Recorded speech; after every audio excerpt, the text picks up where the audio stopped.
Hey everybody, I think I should be live. Welcome.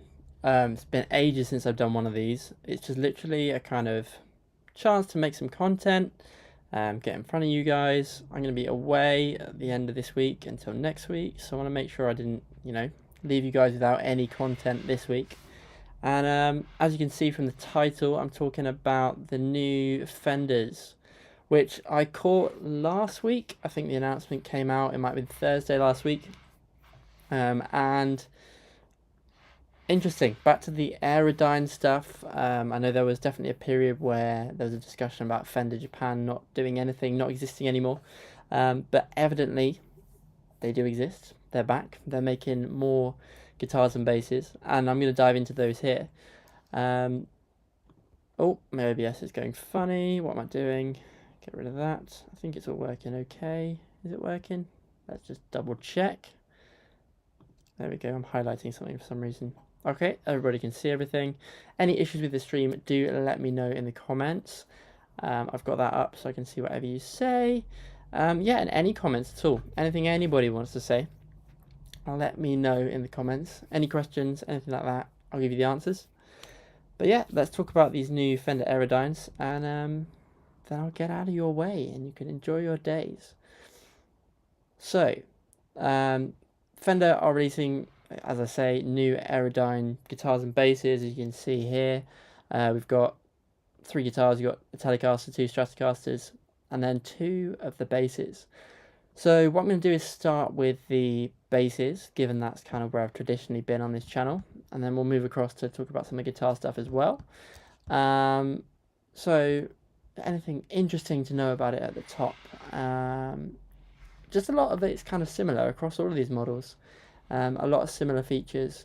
The Bavix bridges, which we'll talk about in a second, and I think pretty much that's nothing particularly special to note other than that kind of thing. So we've got, in the bass side of things, we've got a Fender Aerodyne precision bass, hey Thrash,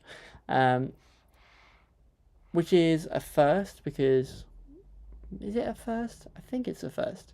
Traditionally, those of us who have had Aerodyne basses, known Aerodyne basses, it's been for a very long time, the Fender Aerodyne bass has been the PJ setup on a jazz bass body, with white binding, not necessarily white, but I think white binding on a black bass is the one that we've come to know and love, and it's been familiar. But there was a short period where there was, the different colours ones. I think there's a green one, there's a blue one, there might have been a red one at some point, but generally the one that's always been produced is the black one. But here it seems like they've kind of split that up, moved away from the PJ thing and gone to just the P and the J separately. So the P bass model is available in bright white hot rod burst, which I guess is this colour, and speed green metallic. It's got a Basswood body, which is something that's shared across all of this Aerodyne range, no matter what instrument it is, which has got the binding again. I like the binding on the body, it's kind of cool. Maple C-shaped neck and a 12-inch radius fingerboard, and a colour matched headstock, though on the Sunburst one it doesn't quite match, it's just black, which I've always thought looks a bit rubbish, but I'll talk about that in a minute. Pickup wise, it's got an Aerodyne special precision bass pickup. What that sounds like, I'm not sure, but I guess it's going to sound like a pretty standard Fender P bass pickup without any particular vintage skew like you might expect on some Fender basses. And then classic volume tone, and then this Bavix bridge, which I think is an interesting choice to put on all of the instruments. So that's the Sunburst colour. The green colour, I like that. Okay, let's put it this way, I don't really like that colour. I think it looks a bit rubbish. Obviously things in person change, but that doesn't look great to me. And I never liked the black headstock with a Sunburst instrument. I'd actually rather, on this model, they just kind of left it. Didn't worry about putting the black headstock on it and just left it as a natural finish. Classic natural headstock, but there we go. And then you've got the maple fingerboard, matching green. I think that one is quite cool. It looks a little bit more, because of the one color thing, no scratch plate. The body shape kind of reminds me a bit more of a classic P bass. It looks a bit more like a Tele style early 51 P bass. Yeah, it's all right. That's it really. The special jazz bass, again, very similar, just pretty much the same setup, but with a jazz bass set of pickups. And I think slightly different colours as well. So you've got Basswood body again, C-shaped maple neck. The colours are California blue and a rosebud board with chocolate burst and dolphin grey. Is that chocolate burst? Let's have a look through the pictures. So again, that's another sunbursty thing with the matching headstock. Still don't like it, even in a jazz bass. That's quite cool. I quite like the blue version. I like the fact it's got the white pickups to accent it a bit. The matching headstock is cool. Yeah, that looks cool. I like that, and I don't mind the fact that it's missing the scratch plate. Yeah, that's pretty cool. I like that one. Now, things to note on these. Probably they're going to have pretty... Oh, it does look like, actually, if I zoom in a little bit here, it does look, to the eye, I mean, this is just from here, I'm looking, it looks like the nut's a bit wider on the P bass than on the jazz bass. I'll search that in a minute and check it out. But that would be interesting. So you might get a bit more of a P bass feel on the P bass. With these Aerodyne basses and Japanese Fenders, typically I'd expect to see a thinner neck. They're quite thin necks in my experience with Japanese instruments, no matter what they are, no matter which era of Fender. The Japanese instruments always have slightly smaller necks, slightly slimmer, quicker necks. Again, you see that with companies like Ibanez as well. They seem to go for that. It just seems to be the style when it comes to Fender and well, when it comes to Japanese manufacture on basses and guitars. So yeah, I mean, the Basswood thing isn't something that I'd be put off by particularly. It helps with the lightweight. The Aerodyne thing has always been about being a bit more lightweight, a bit more streamlined. And I think with Basswood you can expect it to be a little bit lighter. Basswood bodies I've experienced in the past, Music Man Bongo in particular. The only thing with Basswood is it dents quite easily, so I wouldn't want to be throwing it around too much, because with something like an Alder body, it's kind of a bit more firm, and the paint gets damaged, but the body remains fine. With Basswood instruments like a bongo, if it takes any damage, it does seem to kind of take an impact, and the paint stays, but actually the body takes the damage and gets deformed and has marks and lines and stuff on it. So that's something to think about, but it's quite similar tonally to Alder, but quite boring to look at. As you can see, that I would go for the solid finishes on the basses, just because there's not much for the sunburst to show off. You know, if you're going to have a sunburst finish, you want to have a little bit of pattern under there, something to show off, some Alder. Well, not Alder does have a bit more than Basswood, and then again, Ash is kind of the ultimate one for sunburst, because you get so much more of the wood shines through and you can see all that lovely detail. But yeah, I mean, you'd expect kind of a classic Fender type tone. Carlos has said in the chat, what has he said in the chat? Let me move this chat out so I can see it properly. They do seem a bit expensive. Well, I was having that debate with myself. Are they expensive, or has the price of things just gone up a little bit in recent times, and is that what you'd expect now?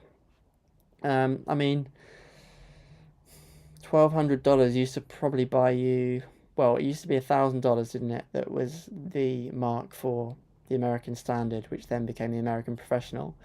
When it became the American Professional, I think it went up about $200, so $1,200, and now you'd expect probably to spend about $1,500, is it, for the Professional? I think the quality of these is going to be good. Fender Japan stuff's always been really good, and just had those slightly different features, like I say, a slimmer neck, and maybe slightly more disinteresting pickups. But actually the quality of the build has always been very, very good. And I think, well, most of my basses are Japanese. Is that true? That might be. most of is not true. My Sadowskis are Japanese, and I used to have a lot of Yamahas, and they were always really, really great basses. Competed with the American stuff, no question, and my Sadowskis do. So, is it expensive or is it actually kind of discounted? It's somewhere in the middle, I'd say. The one thing you are getting, as I said, is this Babix bridge, which is more robust, better built.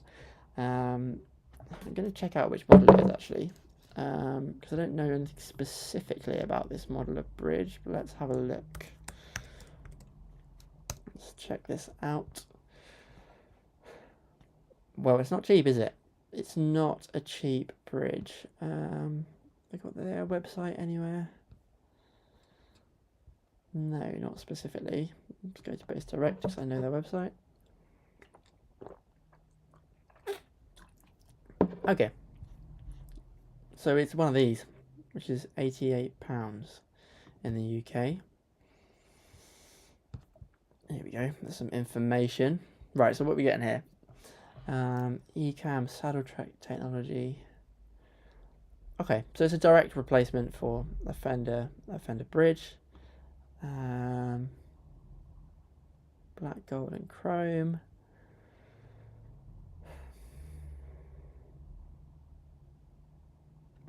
I mean, it's just a chunkier bridge, isn't it, really? It's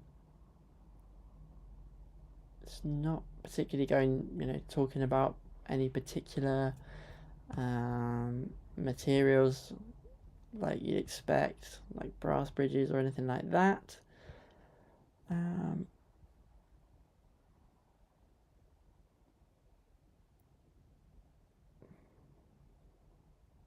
So the Ecamm saddle allows string height and intonation to be set with pinpoint precision without adding space or air gaps between the saddle and the body of the guitar. Okay, so that means I guess the top of it moves, so the top of the saddle will move, but it remains so that there's no gap floating underneath. So it's not like the screw system where it's just basically sat on the screws as far off the body as you need it to be. They're locked into place with a string height lock, and it can't sync or shift while playing. Well, I mean, it looks better built than a standard Fender one. Bridges are always one of those things that a bit contentious. No one's ever particularly going to fall on one side or the other. I like brass. I do like brass bridges and basses with brass bridges. I know people say, oh, it's a load of rubbish, but I quite like them. But that just looks like a take on the Fender bridge. It looks like it might be a little bit smoother, run a little bit better, and it's a nice upgrade to have. I think being able to do your intonation and saddle height and action is worth it. I'm going to see what Fender say about these on their website, because see that looks good. The white looks cool. Shout out to Guitar for doing that. And we've got Apple pricing here as well, where it's exactly the same price as it is in dollars, in pounds. Which says a lot. I think we're 1-to-1 with the dollar at the minute. That's nice. I'm liking this. I quite like these pictures with a little bit more detail. And also easily accessible electronics there with the back plate. I think white with the matching headstock is great. I could imagine, well, despite what I've just said about Basswood and getting damaged and battered around, I wouldn't mind touring with something like that. It looks cool. And the black binding's great. Yeah, shout out to the white finish, because that's much better. Much, much better. Anything here that we've not covered already? Nut width, 41. Yeah, okay, that's jazz bass. Oh, is it? Is it? Am I talking rubbish there? Let me check that. Like I said, I was going to go to the Fender website and ended up on Guitar. But it looked good. It looked pretty, and I had to click on it. Jazz basses. Jazz basses are slightly cheaper than the P bass. That's a bit odd in terms of the... Is that on the... No, they retail the same, but for some reason Guitar doing the jazz bass is cheaper, even though they've got twice as many pickups.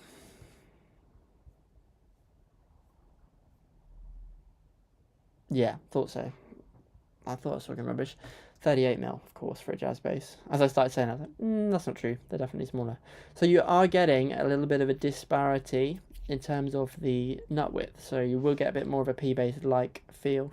It's more like the Player Series P-bass, I think. It's not a classic vintage 1 3/4 nut width, which is what I like on a P-bass.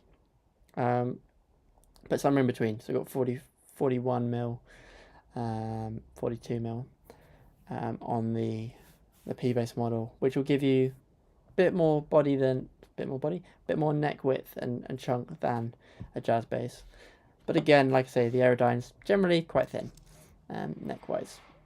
Okay, so that's nice. So they are kind of targeted as different basses rather than just being a take on the same thing. That's that grey as well.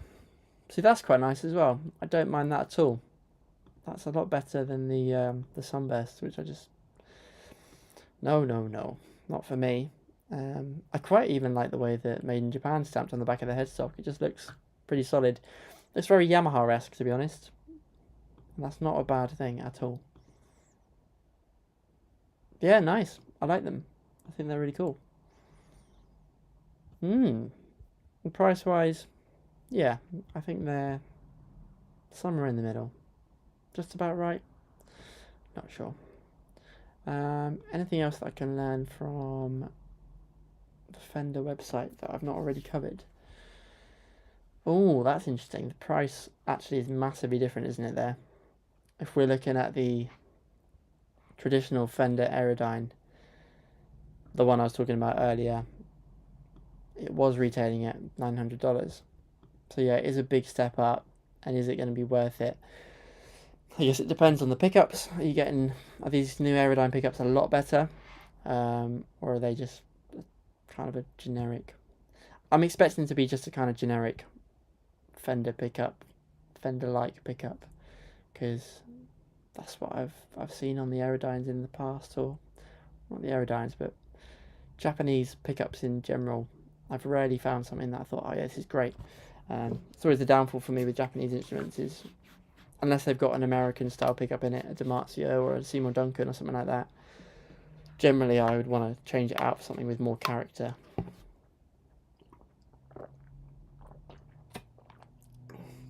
Keeping hydrated. Yeah. And flatter radius than the old model. I probably should have started here. But yeah, the flatter 12-inch radius on the bases will make them feel probably a little bit quicker, a little bit better suited to maybe more advanced techniques, a little bit less traditional feeling. And I think that 12-inch radius kind of pushes us towards that idea of it being a slimmer, quicker to play instrument, more modern feeling instrument. I don't always love a 12-inch radius. I quite like, you know me, if you've seen me talk about basses before on this channel, you know I like a bit more of a vintage thing going on. I like the character, unless it needs to be, you know, if you're playing something with more advanced techniques, you're playing more jazz solo-y stuff, more improvisational fusion-y stuff, yeah, you probably do want it to be a little bit flatter. But there is a balance for me. If you get too much of a flat neck, it starts to become more difficult to play, I find, than having that little bit of curvature which matches the shape of the hand. Okay, so that's kind of it on the bass side. But yeah, maybe that price difference a little bit much, especially when you're only considering maybe that extra $100 for a bridge. I see where you're coming from with that comment, Carlos.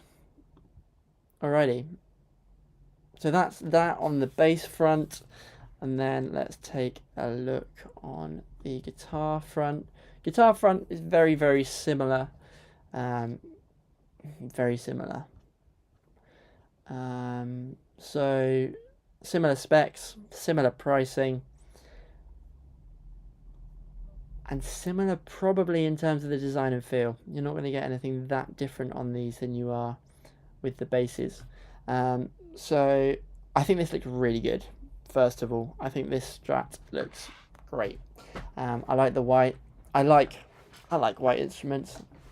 Gonna be honest with you there. And it just looks sleek. It looks sleek, modern, and professional. I think if you were to play one of these, you could play it in almost any genre. It takes away from the, you know, it's taken away some of the traditional look by taking off the scratch plate, but I think it looks more versatile for it. I feel like you could play this in any band and anyone would go, yeah, that fits, that looks great.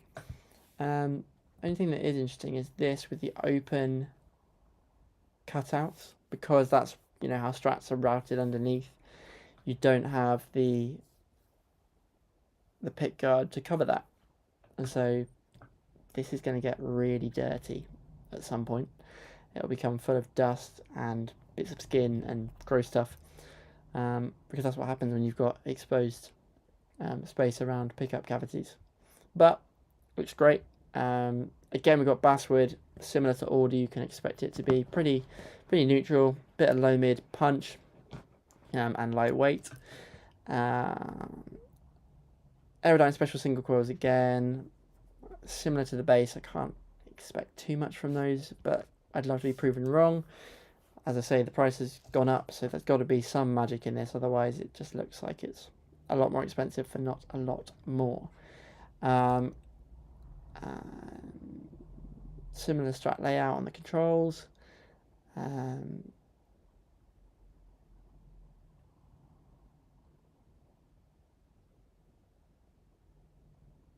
I haven't mentioned the knobs actually. That all the Aerodynes have these kind of chrome knobs, which they're cool. They don't have the numbers on those, so you can't really look down and know. But if you generally, people are going to be doing that by feel anyway on a gig. You just put your hand down, grab it, turn it. That feels about halfway. Let go.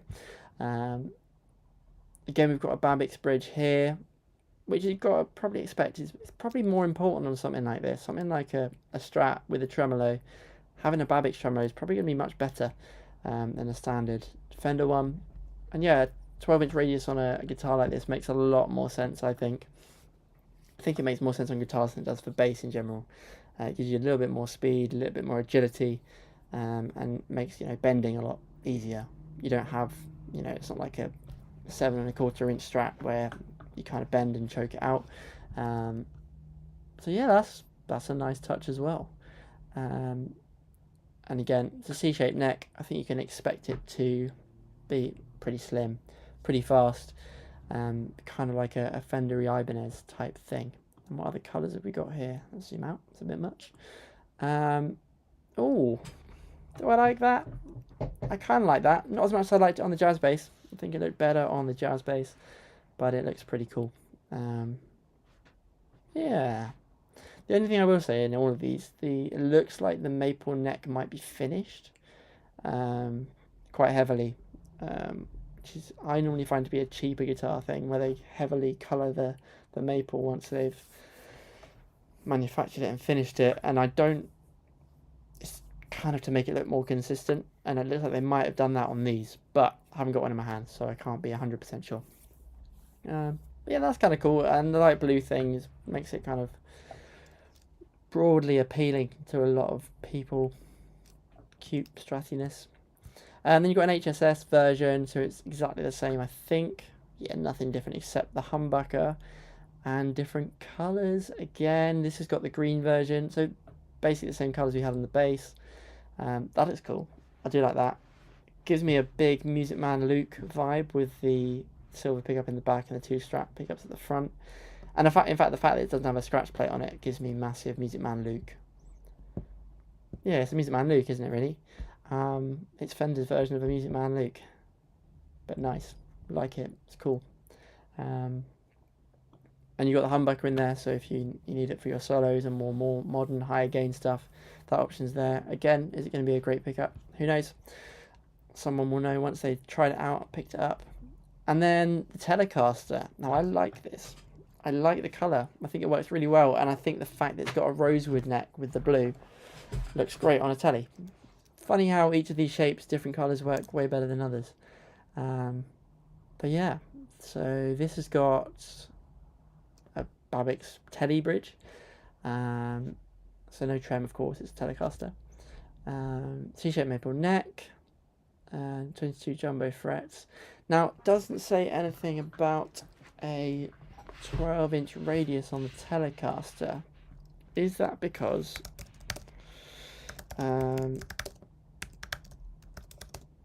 they don't do that?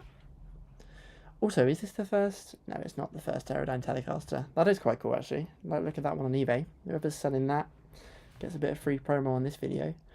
In fact, it's got P90 in the front as well. Bit of a sucker for P90s. Right, Aerodyne Special Telecaster. Let's check this out on Fender's website. Yeah, no, I don't want any of this. Please leave me alone. Thank you. Does have a 12-inch radius fingerboard as well. I thought it might, but they just didn't mention it in the Guitar World article. That looks badass from behind. It looks cool. Again, those pickup pockets are going to get full of junk and rubbish and gunk, but that happens. That bridge looks a lot better, to be fair. And on a Telecaster, individual intonation. Go both ways on that. I mean, does it take away some of the character of a Tele? Possibly.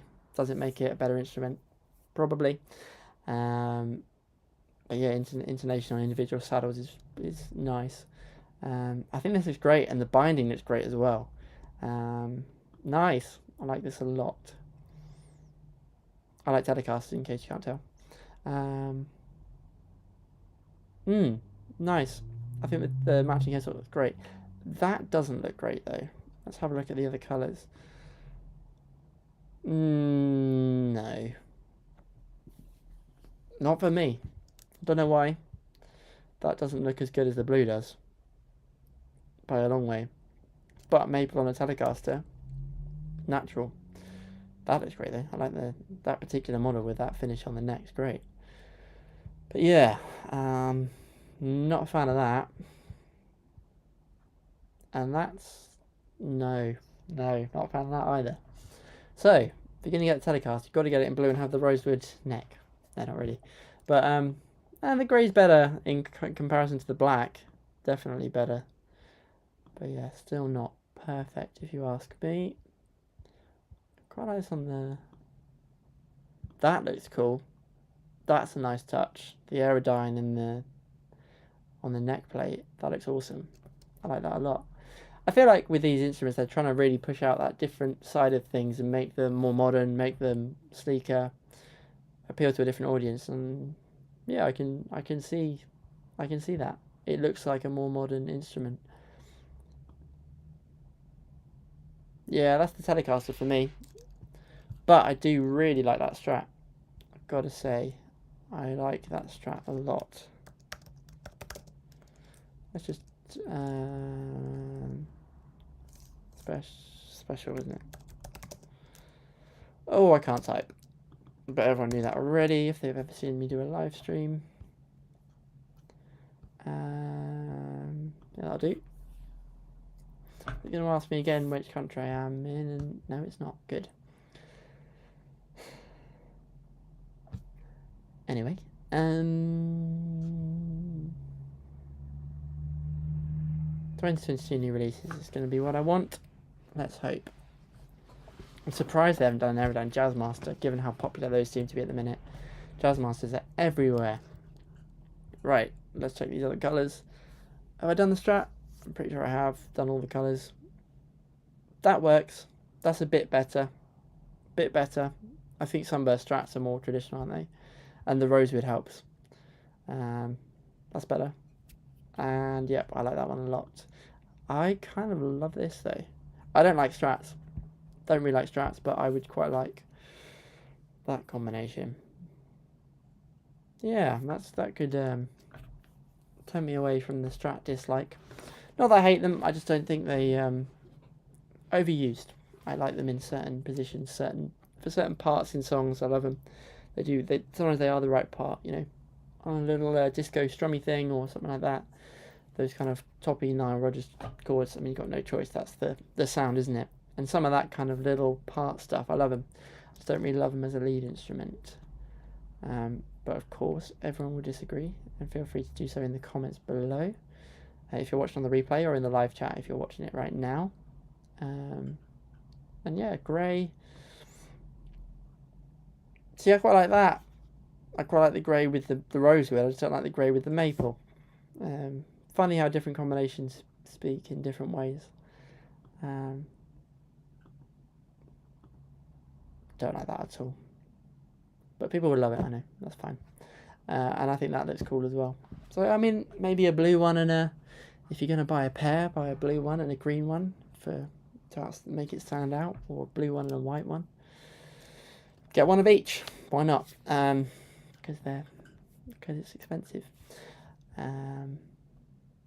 Yeah, that's it. I think that's it. That's everything to be covered on these. I think nothing particularly outstanding. They might be a bit expensive in comparison to other things. I think it's a different design, really. I think where these are aimed at a slightly more modern player, someone who doesn't want vintage specs, doesn't want an old school style Fender. They want kind of a standard Fender, but in that price bracket in between, say, a Mexican player and an American professional, with slightly different features. I don't think these are the same as other Fenders. I think these are going to feel different. They're going to feel more modern. They're going to feel sleeker. They're going to be a little bit easier to play for kind of fast runny stuff, but they maybe aren't going to have that vibe that you're going to get from an old school US original style Fender or a custom shop or something like that. And yeah, price wise, I think they're designed to go in that gap. Does get a bit crowded, of course, once you start putting basses into that range and guitars into that range when they're close to the Mexican Vintera models, and then you got the US Pros and the US Specials, haven't you, the Performers.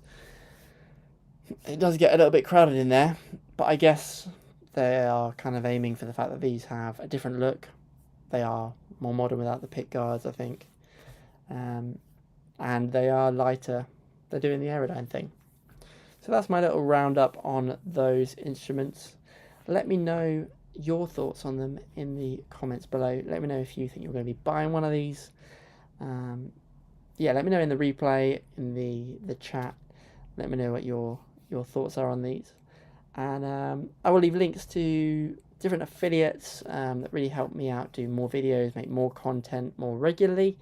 And I'll leave those in the description below. Just click on those if you are buying something from any of those manufacturers and you want to help support me and help support the channel and help me make more videos more frequently and invest more time in YouTube. Yeah, click on those. Do whatever you're going to do, purchase whatever you're going to purchase, and it doesn't cost you anything extra, but a little bit of that money comes to me and helps out the channel.